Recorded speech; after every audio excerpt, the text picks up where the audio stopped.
గురించి అంతయునో తెలుసుకున్నాను. దర్శకుని తల్లిని కూడా కలిశాను. అతను ఈ రోజు రేపు అని తాత్సారం చేయించున్నాడు. దర్శకుడు పలుకు ప్రతి పదము అబద్ధమన్న సంగతి నాకు తెలుసు. అసలు ఈ లోకమందు మానవులకు సత్యము అను పదమునకు అర్థము తెలియదని నా ఉద్దేశం. ఆవ్యన్యూ మనకేలా, మనం తక్షణం మన లోకమునకు పోవాలి. బయలుదేరుడు. అవును యమరాజా, మీరు చెప్పింది నిజమే. ముందు మీరు కూర్చోండి. యమరాజా, మీలాంటి గొప్ప న్యాయమూర్తులు ఇక్కడికి వచ్చి ఇన్ని కష్టాలు పడడం చూస్తుంటే మాకే బాధగా ఉంది. జరిగిందేదో జరిగిపోయింది, క్షమించండి. అవునవును, మీరెప్పుడు రమ్మన్నా మేము సిద్ధంగా ఉన్నాం. ముందు మీరేమైనా తీసుకోండి. ఊర్వశి, యమరాజా, ఏమది? చల్లని పానీయం మీకోసమే, తీసుకోండి. తాగండి యమరాజా, తాగండి తాగండి.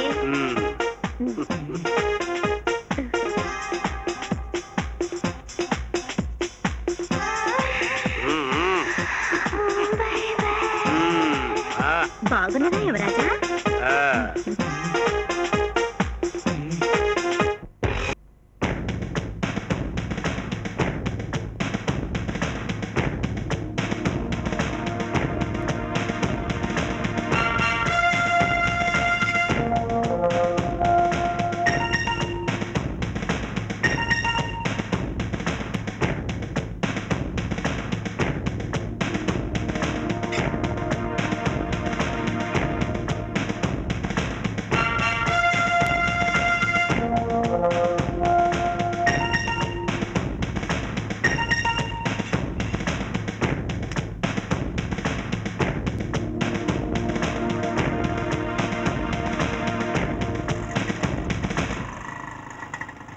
ఎలా బామర్ది, షాట్లు ఏమైనా తీసావా లేక సొల్లు కబుర్లు చెప్తూ కూర్చున్నావా? సొల్లు కబుర్లు కాదు బాబా, తీయబోయే షాట్ గురించి ఆలోచిస్తున్నావు. నువ్వు వచ్చావుగా, ఇక తీసేద్దాం. ఒరే సుబ్బిశెట్టి సుధారమణ, ఇలా రా. వస్తున్నా.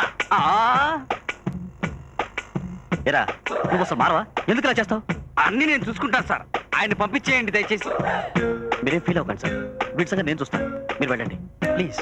మీరు చెప్పారు కాబట్టి వెళ్తున్నా సార్, నీ సంగతి చూసుకుంటా. వస్తా. లుక్ మ్యాన్, ఇంకోసారి అలా చేసామంటే నేను ఊరుకోను. సరిగా విశ్రమయ్యా. నో నో, ఇప్పుడే రష్ చూసి వస్తున్నాను సార్. మీరు బ్రహ్మాండంగా యాక్ట్ చేశారు, సూపర్ స్టార్ అంటున్నారు సార్ అందరూ. ఇంకా ఏమనుకుంటున్నారు? ఇప్పుడే వస్తాను. ఏమిటి ఏమిటి వీడేమన్నా ఐసేస్తున్నాడు మీకు? ఏం లేదు, సీన్ గురించి డిస్కస్ చేస్తున్నా అంతే.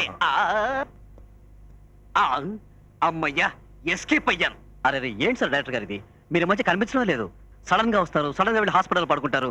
నాకేం అర్థం కావట్లేదు. నాకు పర్సనల్ ప్రాబ్లమ్స్ ఉన్నాయండి, ఒక్కొక్కటిగా తీర్చుకుంటూ వస్తున్నాను. అన్ని మీతో చెప్పుకోలేనుగా. ఏంటో డైరెక్టర్ గారు, నాకు చాలా కన్ఫ్యూజింగ్ గా ఉంది.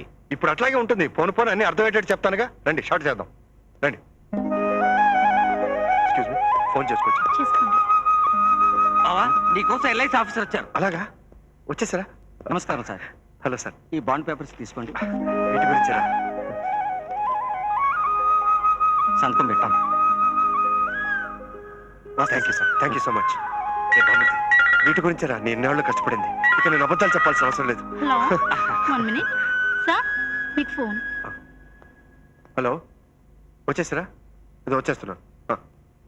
బామర్ది, నేను ఎంత హ్యాపీగా ఉన్నాను తెలుసారా? బామర్ది, మనం అర్జెంట్గా యమధర్మరాజు దగ్గరికి వెళ్ళి ఆయన అన్ని విషయాలు. ఆగిపోయావే? యమలోకానికి వెళ్ళి మాయ మాటలు ముచ్చటించి ముప్పు తిప్పలు పెట్టవని అది ఏకదా నీ కుయుక్తి? అది కాదేమా, సాలించని నాటకం. నేను ఇక నాటకాలు ఆడాల్సిన అవసరం లేదు. నేను అనుకున్న నా చేతికి వచ్చేసింది. మాటల గారడితో మమ్మల్ని గార్ధపం చెయ్యాలని ప్రయత్నిస్తున్నావా? ధర్మ, యమధర్మ. నిజమే, నిజంగా మీరు ధర్మరాజే. ఇక చాలు ప్రభు, వీరిద్దరు చాలా పెద్ద మోసగాళ్ళు. మిమ్మల్ని కాకా పట్టి క్లాప్ కొట్టించాలనుకుంటున్నారు ఈ మానవులు. ఇక వీరిని నమ్మరాదు. లేదు చిత్రగుప్త, నేను మిమ్మల్ని అష్ట కష్టాలు పెట్టిన మాట నిజమే. వాటన్నిటికీ నేను క్షమాపణ కోరుకున్నా. ఈ సమవర్తితో చమత్కారమా?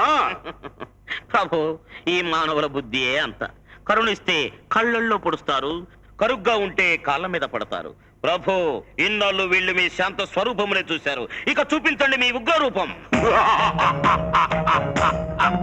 ధర్మ, యమధర్మ. ఎవరి పేరు వింటే ఉర్విజనుల గుండెలు గుబ్బగుబ్బలాడతాయో, ఎవరి రాకతో మృత్యువు మోరెత్తి చావు గీతం ఆలపిస్తుందో, అట్టి ఈ దాక్షిణ్యం ఎరుగని దక్షిణాపతిని కలలో కల్పనలో కూడా ముగించినటువంటి అష్ట కష్టాలు పెట్టిన నీకు క్షమ అసంభవం. యమలోక శిక్షకు వైతరిలో ఐక్యమగుటకు సిద్ధముగారా దర్శక నిర్దేశక. మిస్టర్ యమ, నువ్వే శిక్ష వేసినా నాకు అభ్యంతరం లేదు. కానీ విషయం అర్థం చేసుకోకుండా నా మీద అభాండాలు వేస్తున్నావు. నీకెలా చెప్పాలో కూడా నాకు అర్థం కావడం లేదు. ఆపు, మాకన్నీను తెలుసు. ఏం తెలుసు అమ్మా నీకు? సినిమాని నమ్ముకున్న పాపానికి నా పెళ్ళాం బిడ్డలను పోగొట్టుకున్నాను. నా మొహం ముందు ఆహా ఓహో అని నా అన్నవాళ్ళు, నా అన్నం తిన్నవాళ్ళు నాకు వెనుపోటు పొడిచారు. అది తెలుసా నీకు? నన్ను 9 మాసాలు మోసి కని పెంచిన కన్న తల్లిని జీవితంలో ఒక్కరోజు సుఖపెట్టలేదు తెలుసా? నేను డ్రామాలు ఆడి ఈ లోకానికి తిరిగి రాకుండా ఉంటే ఈ పాటికి నా తల్లి రోడ్ల మీద అడుగు తింటూ ఉండేది. ఏం తెలిసేమా నీకు? యమలోకానికి వచ్చిన పాపులు ఎందుకు పాపం చేశారో కూడా తెలియకుండా ఈ చిత్రగుప్తుడు చెప్పిన లెక్కలు విని శిక్ష వేయడం మాత్రం నీకు తెలుసు, అంతే. నేను ఇంకా జీవితంలో స్థిరపడలేదు. నేను డైరెక్టర్ని కావాలి, ఆ తర్వాతే పెళ్లి అని చెప్పినా వినకుండా నా తల్లి నాకు బలవంతంగా పెళ్లి చేసింది. పెళ్లికి ముందు అమ్మ చుట్టూ తిరిగే నేను పెళ్ళైన తర్వాత నా భార్యకు మరీ దగ్గర అవడం నా తల్లికి నచ్చలేదు. నా తల్లి ప్రేమ ఎక్కడ లాగేసుకుంటుందేమో, నా బిడ్డకు నేను దూరం అయిపోతానని భయంలో ఉన్నప్పుడు నా భార్య చీటికి మాటికి అభాండాలు వేసి అన్నిటికీ తప్పులు పెట్టి నా జీవితాన్ని నరకం చేసింది. అత్తాకోడల గొడవల మధ్య, పోట్లాట్ల మధ్య నలిగిపోయి విసిగిపోయి ఏమీ మాట్లాడలేకుండా మూగవాడిని అయిపోయాను. ఎందుకో తెలుసా?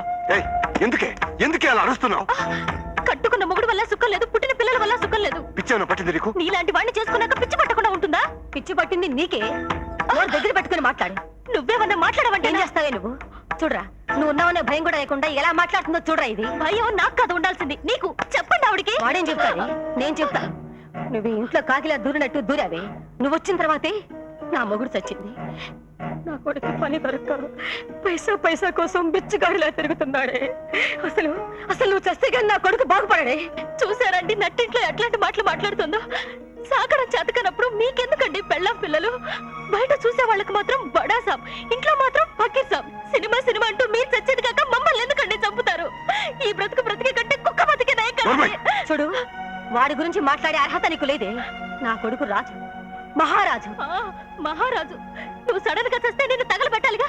కనీసం నిన్ను తగలబెట్టడానికి 10 పైసలు ఉన్నాయో వాడుకో. మహారాజు. ఇన్నేళ్ళు ఆ సినిమా వస్తుంది, ఈ సినిమా చెక్కొస్తుందని నా ఒంటి మీద నగలన్నీ ఒలుసుకుపోయావు. ఇక మిగిలింది నేనేగా. సినిమా ఛాన్సిస్తారంటే ఎవరైనా నన్ను కూడా వాడి ఏం కూర్చావే? నీ కళ్ళకు నేను పెళ్ళాన్ని తార్చేవాడిలా కనపడుతున్నానా? రోషం పొడుచుకొస్తుందా? పెళ్ళాం పిల్లల్ని పోషించలేని నీకెందుకయ్యా పౌరుషం? ఆ మూత మీద మేసావు. ఏంటో మాట్లాడి నోటికొచ్చినట్టు మాట్లాడతావా? ఇంకోసారి నోరు తెచ్చావంటే చంపేస్తాను. చంపేవయ్యా. ఏనాడైనా మన పిల్లలకు మంచి బట్టలు తీసుకొచ్చావా? కనీసం కడుపు నిండా తిండి పెట్టావా? ఎప్పుడు చూసినా సినిమా. క్షణం తీరుకుండదు, పైసా ఆదాయం ఉండదు. 24 గంటలు అప్పుల వాళ్ళతో అవమానాలు. వెళ్ళి ఆ సినిమా వాళ్ళతోనే కాపురం చేయవయ్యా. ఆ సినిమా బదులు భిక్ష వెతుకోవచ్చు నువ్వు. నేనుండగా నా కొడుకు భిక్ష వెతుకునే గతేంటి? అసలు ఇంటికి పట్టిన దరిద్రాన్ని నువ్వేనే.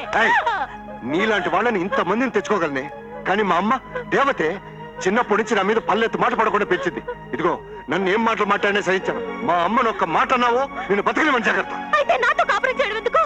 మేమతోనే ఉండండి.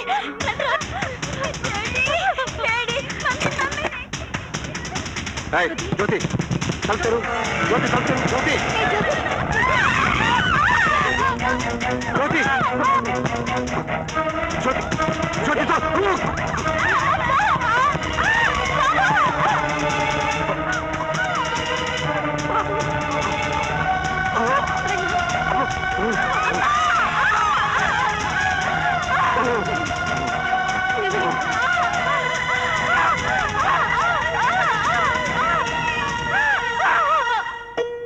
జరిగిందంతా నా తప్ప, లేక నా తలరాత రాసిన బ్రహ్మదేవుడి తప్ప? నా పెళ్ళాం బిడ్డలు ఎలాగో సుఖపడలేదు, నాకు కాకుండా పోయారు. నాకు అసలు సుఖపడాలన్న ఆలోచనే లేదు. ఇన్ని బాధలు పడ్డా, ఇన్ని కష్టాలు పడ్డా నేను ఎప్పుడు నవ్వుతూనే ఉంటాను. ఎందుకో తెలుసా? నా కోసం బతికే మా తల్లి బాగుండాలి, ఆమె సంతోషంగా ఉండాలని. ఒకసారి హార్ట్ అటాక్ వచ్చింది. నేను ఎక్కడ చచ్చిపోతానేమోనన్న భయంతో ఆ రోజే ఇన్సూరెన్స్ పాలసీ చేశాను. కానీ పాలసీ నా చేతికి రాకముందే షూటింగ్ లో హార్ట్ అటాక్ వచ్చి చచ్చిపోయాను. ఈ విషయం మా అమ్మకు తెలుసుంటే వెంటనే గుండెకి చచ్చిపోయిండేది. నా అదృష్టం కొద్దీ ఆమె అప్పుడే తీర్థయాత్రలకు వెళ్ళింది. ఈ పాలసీ నా చేతికి రావాలని, అంతవరకు నేను ఎక్కడే ఉండాలని ఎన్నో మాయ మాటలు చెప్పాను, గారడీలు చేశాను. ఇప్పుడు నా చేతికి వచ్చింది యమధర్మరాజా ఒక చివరి కోరిక. ఈ పాలసీ తీసుకొని మా అమ్మకి ఇచ్చేసి ఆమె చేతిలో 2 ముద్దలు తిని నేను మీతో వచ్చేస్తాను. పదండి. మేము రాము. యమధర్మరాజా, నీవు పోయినము. ఇతను ఇచ్చడనే ఉండును. నేనెందులకు యమధర్మరాజా? ఒకవేళ దర్శకుడు రానిచో మిమ్మల్ని యమలోకము తీసుకువెళ్ళటం. D Ramanaidu crime thriller 4 languages details లో చేయమని నన్ను అడిగాడే. పర్వాలేదు, మిమ్మల్ని అతట వీడియోస్ లో చేసేదం. అక్కడ లొకేషన్స్ బాగుండునా? బ్రహ్మాండముగా నుండును. కత్తుల కటారులు, ఉప్పు పాత్రలు కూడా ఉండును. అయినచో సరే. చిత్రగుప్త, ప్రభు, బ్రహ్మరాతను మెచ్చుకోక తప్పదయ్యా. అవును ప్రభు, మరణము కూడా మరవలేని మమకారమే. అది ఈ తల్లి ప్రేగు బంధము వంటిదే. మరి అంతటి వ్రాతను వ్రాసిన ఆ సృష్టికర్తను తప్పకుండా మెచ్చుకొని తీరవలసిందే. తలరాతను ఎవ్వరూ మార్చలేరు. ఉమ్. ఎవరు చేసిన కర్మము వారు అనుభవించక తప్పదు. పద, రంభా ఊర్వశి మేనకలను తీసుకువెళదాం. పదండి ప్రభు.